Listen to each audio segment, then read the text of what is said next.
Once you've experienced the benefits of training with power, the last thing you want to do is go back to riding without it.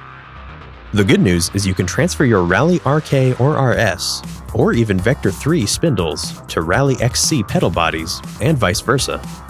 That way, you'll still be able to tap into reliable power data no matter what time of year it is, or where you're riding. You can even buy kits that only include the pedal body you're looking for, so you don't necessarily need to purchase a complete additional system. Start by removing the battery cap with a 4mm Allen wrench, and use your PH00 Phillips head screwdriver to remove the two small screws.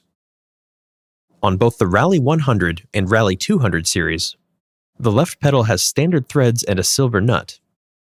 Loosen the spindle nut with a 12mm socket on a 1/4-inch drive by turning it to the left. Use a pedal wrench to keep the spindle from rotating. Slide out the spindle. Now you can install the spindle in any of the Rally RS, RK, or XC pedal bodies. Vector 3 pedals are compatible too. Install the inner seal with the cone end facing toward the crank. Press it down so it's flush against the bearing. Slide the second seal onto the shaft of the spindle with its cone facing toward the crank.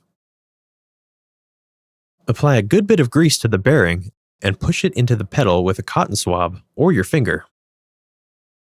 Then add a little bit along the spindle. Insert the spindle into the pedal body. Press the outside seal flush to the pedal body. Be careful to prevent the spindle from sliding out of the pedal body, because it may dislodge the seals from their correct locations.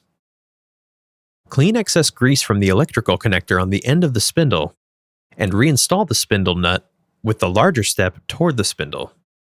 Again, using a pedal wrench to keep the spindle from turning, tighten the spindle nut with a 12mm socket and torque it to 10 Nm. Replace the battery board. Rotate to align the holes and reinstall the screws. The board should sit flush. Reinstall the batteries. The LED on the crank end of the spindle should illuminate to indicate the pedal has power. Repeat the procedure on the right pedal.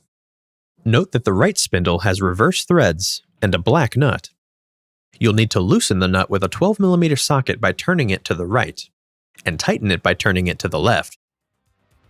Once you've reinstalled the pedals, you're ready to go for a ride. Thanks for watching.